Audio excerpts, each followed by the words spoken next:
Welcome to the deep dive.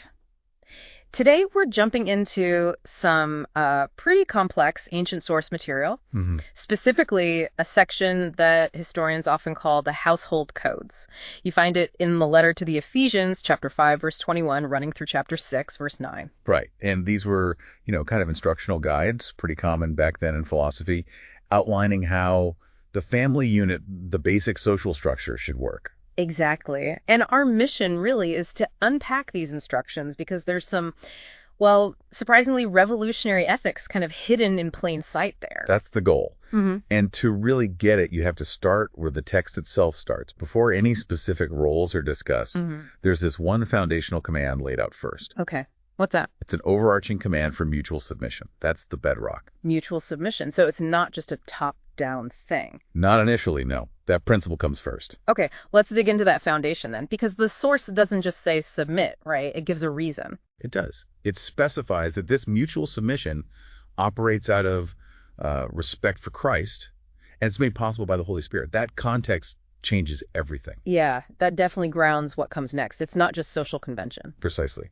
And applying that principle immediately starts to, redefine the relationships described. People often focus on the instructions for husbands and wives. Right, that gets a lot of attention. And the code does talk about male headship. It uses that structure, yes. Yeah. But it completely reframes what that means. It recontextualizes it. How so? Because the typical Roman model, the paterfamilias, had, absolute power, didn't he? Life and death even. Exactly. The power of life and death over everyone, children, slaves, sometimes even the wife. But this text, it models the husband's role completely differently. Yeah. It models it on the Messiah's own love, his self-giving, sacrificial love. So the primary demand shifts from dominance and control to self-sacrifice. Big difference. That's a huge shift. Okay, so that contrast, that reframing, that sets the stage for what you called the revolutionary part.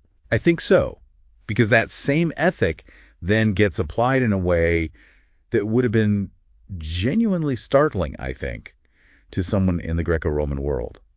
It's how the codes address those with the least power.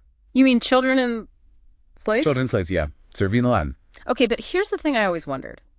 Under Roman law, children and slaves weren't really seen as independent persons, legally speaking. They were more like property extensions of the master. That's exactly right. They lacked independent legal standing or agency. So if they're legally non-persons, what does it even mean for the code to talk to them? How could they be held responsible? And that is the revolutionary insight.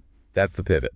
The text doesn't just tell the master or father how to manage his household assets. It speaks directly to them. Directly. It addresses the child. It addresses the slave. It lays out moral obligations for them, things they are expected to do. Wow. Okay. Like what? Well, it tells children, obey your parents in the Lord. It tells slaves to serve with goodwill as to the Lord and not to men. It gives them direct moral commands. So by doing that, you're basically saying they are persons, morally speaking. You are essentially granting them moral personhood. You're treating them as responsible human beings, capable of moral choice, capable of a relationship with God that transcends their social or legal status. That distinction, that changes everything. It elevates them beyond just being property. Completely. Yeah. It moves them from the category of chattel or asset management into the realm of moral agents. Okay, that is the aha moment then. Treating the most powerless people in that society, kids, slaves, as actual moral agents with responsibilities.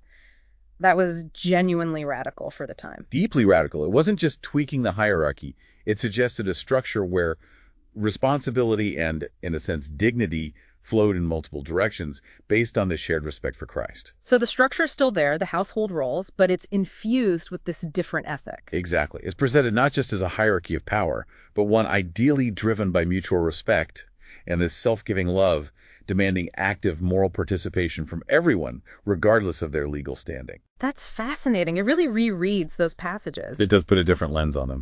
So here's something to think about as we wrap up. Consider this. How does that core idea, viewing even the most powerless, the most vulnerable members of any society as morally responsible human beings, how does that fundamentally alter the power dynamics? And maybe, how does that ancient challenge, that radical idea from Ephesians, continue to push against and reshape our own social norms and structures today? Something to reflect on.